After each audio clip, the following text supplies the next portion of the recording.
Welcome to the An English Coffee Office. Today is Tuesday, June 24, and like every morning, David and Alex are at the coffee machine. Hey Alex, how's it going? Just getting your caffeine fix or still debating the flavor? Hey David, I'm doing all right. Just waiting for this machine to work its magic. How's your morning shaping up? Oh, same old chaos.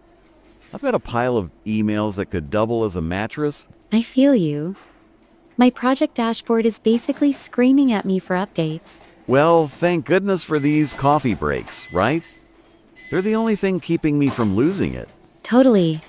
It's like a mini sanity check before diving back into the madness. Speaking of sanity, did you catch that piece on CNN about the US and China trade talks this week? They're making some noise again. Yeah? I saw they're negotiating some serious tariff reductions. Could be a game changer if they pull it off. Man, I hope so. Lower tariffs might mean I can push more deals without clients freaking out over costs. That's a good point. It could smooth out a lot of supply chain hiccups we've been dealing with. Exactly. I'm just tired of explaining price jumps to clients who think I control the global economy. I bet. Though I'm curious how long it'll take for these talks to translate into actual policy. Knowing how these things go, probably forever.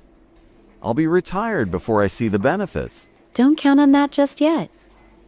Still, stabilizing trade could have a ripple effect on so many industries. True. I just want less drama so I can hit my sales numbers without a headache. Fair enough. A little less uncertainty would help with project planning on my end too. See? We're all in the same boat. Let's just hope they don't rock it too much. Agreed. So, what else has been on your radar this week? Oh, you'll get a kick out of this. There's a story on CNN about Europe cracking down on AI with new regulations. Yeah, I read about that. They're putting some tight rules on how companies handle AI, especially with data privacy. That's going to be a pain for some of my tech clients. They're obsessed with AI tools for everything. It's a tough balance. Protecting user data is critical, but these rules might stifle innovation if they're too strict. Tell me about it. I just know it's going to mean more compliance nonsense for me to explain during pitches. I hear you. On my side, I'm already thinking about how we'll need to tweak project scopes to meet new standards. More work for everyone, huh? Why can't they just let us do our jobs without all the red tape? Wishful thinking. But seriously, it's about making sure tech doesn't outpace ethics. Yeah, I get that. Still, I'd rather not be the one stuck explaining it to a grumpy client. Fair point. Maybe we'll get some clear guidelines soon to make it easier. Fingers crossed. I've got enough on my plate without playing tech lawyer. Same here. It's just another layer to juggle in the grand scheme of things. Ain't that the truth? Hey, on a lighter note, did you see that Wall Street Journal bit about streaming platforms and indie filmmakers? I did. They're saying these platforms are opening huge doors for small budget creators. Yeah, it's pretty cool. More exposure, direct deals. Indie folks are finally getting a shot at the spotlight. It's exciting. It's like the industry is leveling the playing field, letting new voices break through. Totally. I'm thinking maybe I should pitch a movie about my epic sales disasters. Could be a hit. I'd stream that in a heartbeat. But really, it's refreshing to see creativity win over just big budgets. No kidding. Plus, it's more stuff for me to watch when I'm dodging those sales reports. You and your procrastination. Though I've got to admit, I've been hooked on some indie shows lately too. See? It's addictive.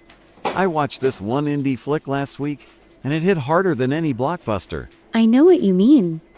There's something raw and real about them that big productions often miss. Exactly. It's like they're telling stories about actual people, not just explosions and CGI. So true. I watched one recently that reminded me of old school cinema. Pure storytelling. Nice. We should totally start an office watch party or something, get the team in on it. I'm down for that. Could be a fun way to de-stress after slogging through deadlines. Done deal. I'll handle the snacks if you pick the lineup. You've got it. Let's see if we can drag a few others away from their spreadsheets. Oh, they'll come running. Everyone needs a break from the daily grind. Speaking of breaks, these coffee chats are my favorite part of the morning. Keeps me in the loop. Same here, mate. It's like a quick news roundup without all the depressing stuff. Huh, exactly. There's enough heavy news out there without us piling it on. For sure. I like keeping it light while the coffee's still hot. Couldn't agree more. So what's on your plate for the rest of the day? Just a couple of client calls. Gotta turn on the charm and close some deals. You've always got the charm ready. I've got a status meeting coming up to iron out some project delays. You'll nail it. You always keep those projects on track somehow. Thanks for the vote of confidence. I just hope the team's on the same page. They will be. You've got that knack for getting everyone aligned. Appreciate that? How about you? Any tricky clients to sweet talk today? Always one or two. But hey, I've got my coffee and my winning smile. Should be fine. Huh. That's the spirit. You've got this in the bag. Cheers for that. Anyway, I guess we can't hide by the coffee machine forever. Sadly, no. My inbox is calling and it's not a friendly call. Same here. Let's crush it and catch up same time tomorrow. Sounds like a plan. Have a good one, David. You too, Alex. Don't let the emails win. Time to get to work. Don't forget to subscribe and practice your English every day. You'll see how it just keeps getting better and better. See you tomorrow. Hope you have a fantastic day.